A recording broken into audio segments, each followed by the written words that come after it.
I mean, the hypocrisy of the Democrats on this government shutdown is absolutely stunning. Senator Lankford just went to the Senate floor and read the receipts on every single one of them, proving they don't care about the country, only about stopping Trump. Watch till the end, and then I'll share my honest opinion. Mr. President, we're 7 days deep into a government shutdown. What a ridiculous waste of time. What a painful, ridiculous waste of time for the nation. I can't tell you how frustrating it is because I've been here long enough now to be able to see what the negotiations look like. Let me tell you what it just looks like for the last few years even. Let's go back just through the Biden administration. Every single end of September, as we approached the deadline for government funding, this body had a conversation. Do we want to remain open and continue negotiating, or do we want to shut down? And every single time during the Biden administration, this body said it's harmful to the American people and to federal workers to have a shutdown. Let's keep things open and continue to be able to negotiate. So the end of every September, which is the end of our fiscal year, this body voted to keep the government open and to continue to negotiate. But what happens when the Trump administration comes? Well, during the Trump administration, Democrats have determined that they want to show they're fighting and raging, they're the resistance against President Trump, and so they've determined the best way to do that is just to be able to shut the government down. The same effect happens for federal workers. The same effect happens for the nation. We have the same opinion across the world as the entire world looks at the United States of America, the greatest nation in the world, which is apparently not able to keep its government open. Because my Democratic colleagues have determined they want to show that they are the resistance. Well, who gets to pay the penalty for the resistance? And what does that really look like? We've had several votes that have happened here where we've had what's called a clean continuing resolution. This body knows it well because we voted on 13 of them in the last 4 years. A clean continuing resolution, and passed all of them. It was just a moment to say, can we keep the government open and continue to negotiate? The body determined, yes, let's keep negotiating, but let's not hurt federal workers and their families, let's hurt members of the military and their families, let's not hurt them. Let's keep the negotiating here. So we did that 13 times in just the last 4 years, until now. My Democratic colleagues, as the president knows full well, have brought forward a proposal. Their proposal is titled Continuing Appropriations and Extensions and Other Matters. Now, ours is just titled Continuing Appropriations and Extensions.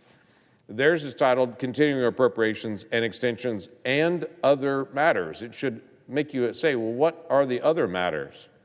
Well, ours just keeps the government open, that is, Republicans, just keeps the government open at status quo, where we are. Same level of spending, same functionality, that's where it focuses in on. My Democratic colleagues have brought their own proposal, which is $1.5 trillion in spending addition, and they include a couple new little nuggets in there, and other matters. They throw in like Section 135, which has a new element on carbon management expenditures, dealing with fossil fuels. They have a new section on climate change initiatives that are built into their and other matters.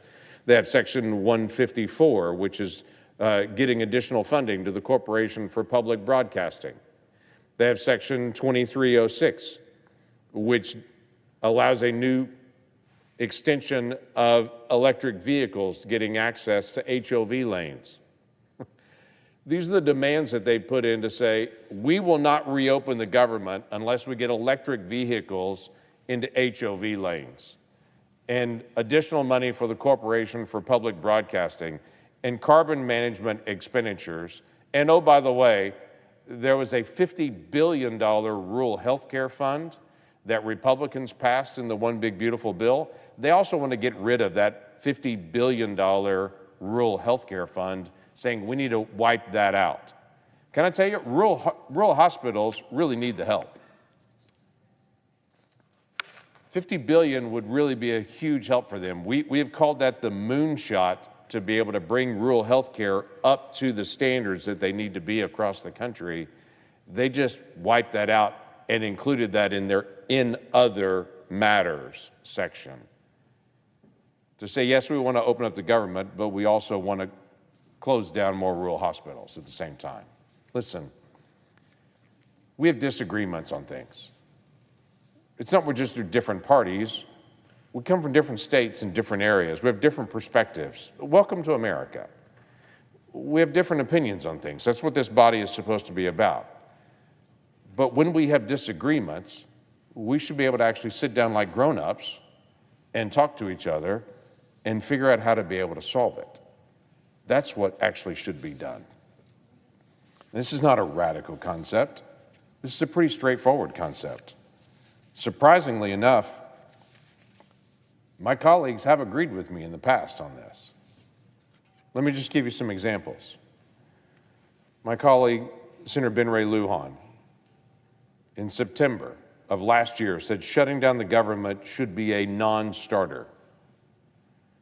My colleague, Senator Mark Warner, said government shutdowns unleash chaos on federal workers, delay pay for service members, and weaken our position on the global stage. My colleague, Bernie Sanders, said shutting down the government is a serious and dangerous action that we must do everything possible to prevent. Shutting down the government would impact tens of millions of our fellow Americans who would be unable to access government services. My colleague and friend Jackie Rosen said a government shutdown would be devastating to Nevada families. It would increase housing costs, take away food assistance for seniors and children in need. My colleague, Senator Mark Kelly, September of 2023, said a government shutdown would have serious impacts. Service members won't get their paychecks. Airports would have major delays. Nutrition assistance for children could be cut off. We can't let any of that happen. My colleague, Senator Elizabeth Warren, said the least we can do, the bare minimum we can do, would be to pass a continuing resolution to keep the doors open and the lights on. My colleague, Brian Schatz, said, I've seen the same thing over and over again. Shutdowns don't work. My colleague, Senator Gary Peters, said a government shutdown will be a disaster for our economy and for people in Michigan and across the country. My colleague, Tim Kaine, said, I'm a senator from Virginia. Some of the hardest effects of a shutdown would be seen in my state. My colleague, Senator Dick Durbin, has said, negotiating to avoid a government shutdown holds the livelihood of the American people and the proper functioning of this government hostage. My colleague Amy Klobuchar has said shutdowns are not good for the economy. And how about this one?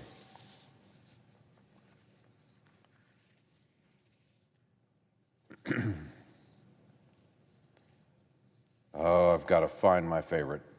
My colleague, Chris Murphy, and my friend,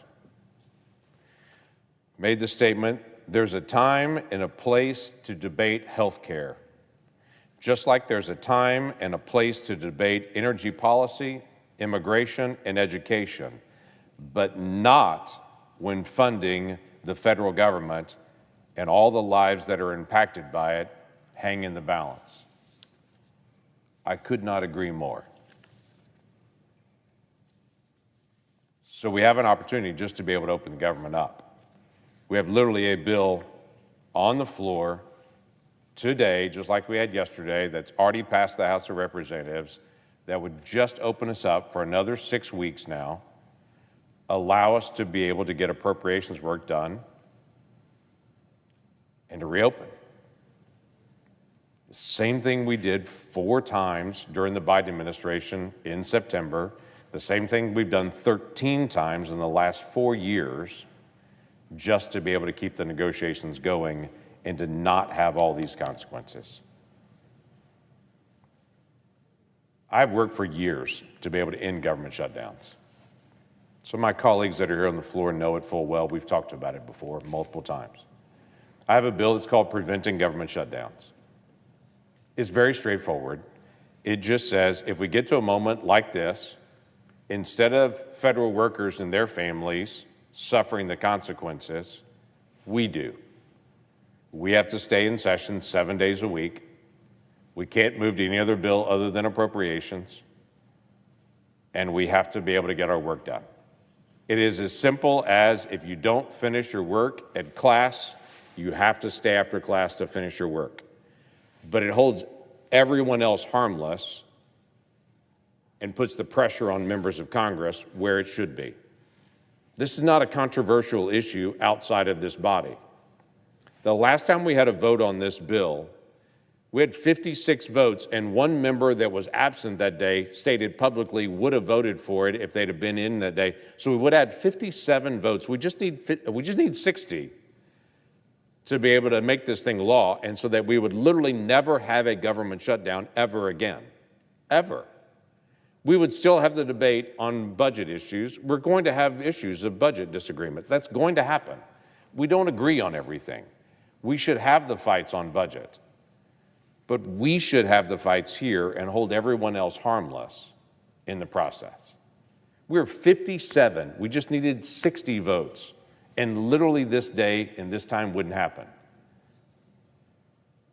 We need to solve this. And we can. We have solved a lot of difficult issues in the Senate. This is not too hard to solve.